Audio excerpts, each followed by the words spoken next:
আসসালামু আলাইকুম। আমি এখন বানাবো দারুণ মজার একটা শালগম কিংবা ওলকপির ঘন্ট। তৈরি করা খুব সহজ, কিন্তু খাইতে যে কি মজা একবার বানাইলেই বুঝবেন।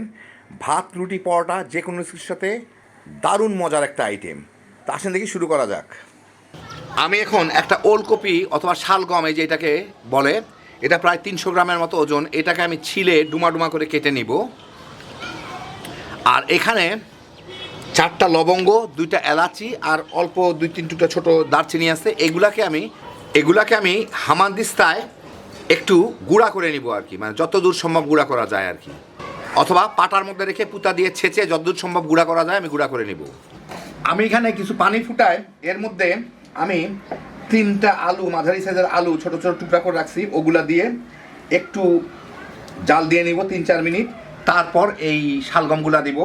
আলুটা একটু আগে দিলাম যাতে আলুটা একটু শক্ত জিনিস, একটু বেশি সিদ্ধ হয় আর কি, মানে মোটামুটি হয়। তারপর শালগমগুলা দিয়ে আমাকে 4-5 মিনিট জাল দিয়ে আধা সিদ্ধ করে নিতে হবে সবগুলাই আর কি। মিনিট 3 আলুগুলাকে জাল দিয়ে এর মধ্যে এখন এই শালগমগুলাকে আমি দিয়ে দিব, অথবা ওলকপি যেটাই হোক না কেন, দিয়ে এটাকে আরও 3-4 মিনিট জাল দিয়ে নিব, ফুটাই নিব। মোটামুটি কিছুটা সিদ্ধ হয়ে যাবে। ফুটে ওঠার পরে মিনিট 3 জাল দিয়ে আমি এখন এগুলাকে চুলাটা বন্ধ করে এগুলা থেকে পানিগুলা ঝরাই নেব। আমি একটা ছোট কড়াইয়ে 2 টেবিল চামচ সরিষার তেল দিয়ে এর মধ্যে 2টা শুকনা মরিচ ভেঙে রাখছি, ওই 2টা দিব।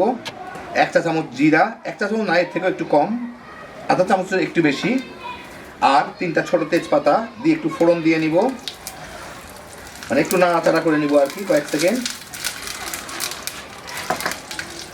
দিলে জিরা গুঁড়া ফুটা শুরু করে। যাই হোক, এখন এর মধ্যে আমি আধা চা চামচের মতো হলুদের গুঁড়া দিলাম। এর সাথে একটু নেড়ে আমি এই আলু আর এই শালগমগুলাকে দিয়ে এর সাথে একটু ভেজে নিব। একই সাথে সামান্য একটু লবণ দিয়ে দিব। এখন এটাকে আমি 2-3 মিনিট ভেজে নিব। আলু পড়ে গেলে উঠে দিয়ে দিই আবার। আমি মাঝারি আঁচে রান্না করতেছি। মিনিট 2 ভেজে আমি এর মধ্যে একটা টমেটো একটু বড় বড় করে কেটে রাখছি, ওইটা দিয়ে দিব। ওইটা দিয়েও এর সাথে আরও 3-4 মিনিট একটু ভেজে নিব। মিনিট 2-3 ভেজে আমি এর মধ্যে দিয়ে দিচ্ছি 1 টেবিল চামচ পেঁয়াজ বাটা, 1 চা চামচ রসুন বাটা, 1 চা চামচ আদা বাটা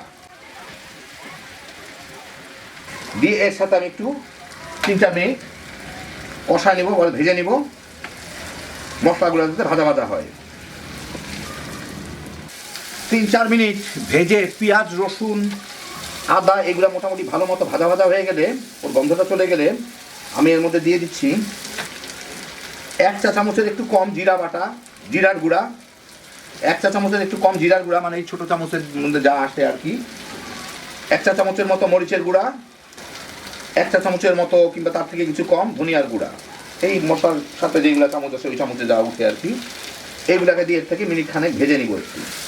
মশলাগুলো যাতে একটু ভাজা ভাজা হয়। মিনিট 2 ভেজে আমি এর মধ্যে দিয়ে দিব স্বাদ মতো একটু মটরশুঁটি। কেউ চাইলে দিতে পারেন, না চাইলে না দিতে পারেন, দিলে ভাল লাগে। এটা ভাজা ভুজার কোনো কিছু নাই। এখন এর মধ্যে আমি অল্প কিছু পানি দিয়ে দিব, একটু মাখা মাখা টাইপের হবে, সেই জন্য খুব বেশি না, এটা যাতে জাস্ট গায়ে গায়ে থাকে। এর সাথে মিশানি আর হালকা একটু পানি দেই, আর সামান্য একটু পানি দিলাম। এগুলা কিন্তু ভাজার থালায় 90% সিদ্ধ হয়ে গেছে, আলু টালু ভেঙেও যাচ্ছে। এখন আমি একটু লবণটা দেখে নিই, একটু লবণ লাগবে, কারণ আলু লবণ টানবে।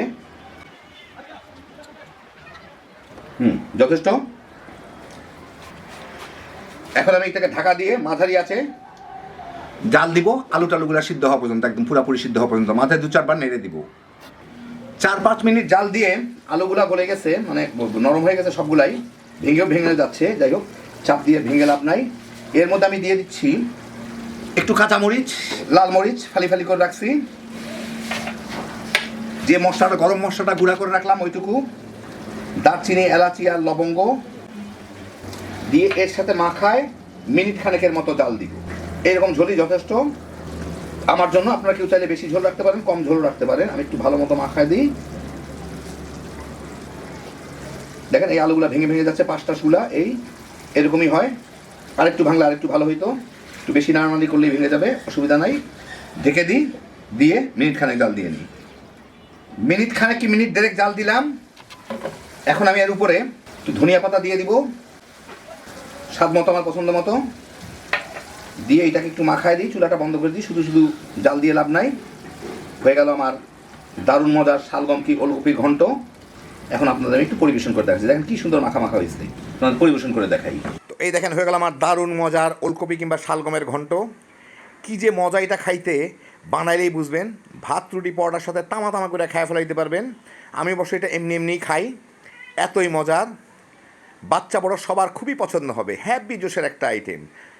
আল্লাহ আপনাদের সবাইকে ভালো রাখুন, সুস্থ রাখুন, নিরাপদে রাখুন। ইনশাআল্লাহ বেঁচে থাকলে আবার দেখা হবে। আল্লাহ হাফেজ।